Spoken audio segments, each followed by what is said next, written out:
Once you've installed the Zotero plugin on your browser, you can begin to collect citations for all of your research projects. This process is easier than you might expect. Research Bites is here to take you through the steps.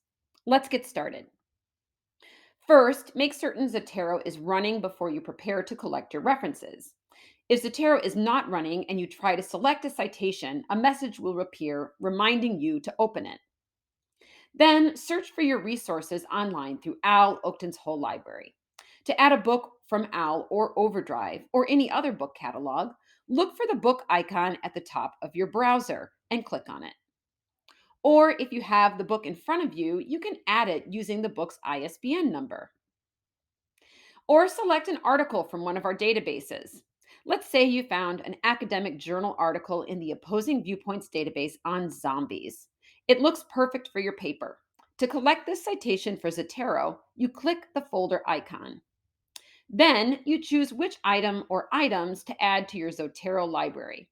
Note that you can select multiple sources if there is more than one source available.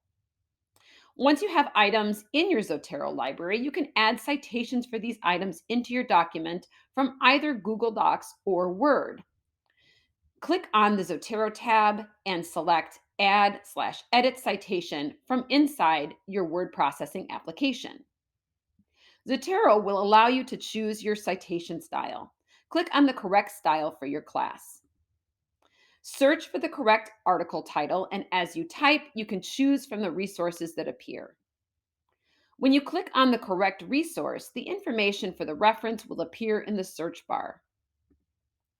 Press Enter, and Zotero will add a correctly formatted citation into your paper. Next, click on Zotero again and select Add/Edit Bibliography.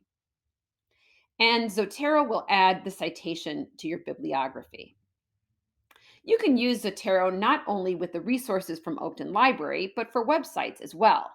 Note that the icon changes depending on the resource type and number of resources available for you to choose from. A special note regarding Google Scholar: because there's no citation view, you need to click on the folder icon from the results page and then choose your sources. Hopefully, you found these tips for collecting citations with Zotero useful. Look for our next video in this series where we will show you how to create your collections for your research projects. As always, if you found this video helpful, please check out our other videos on our YouTube channel. For further assistance, check us out online or on campus.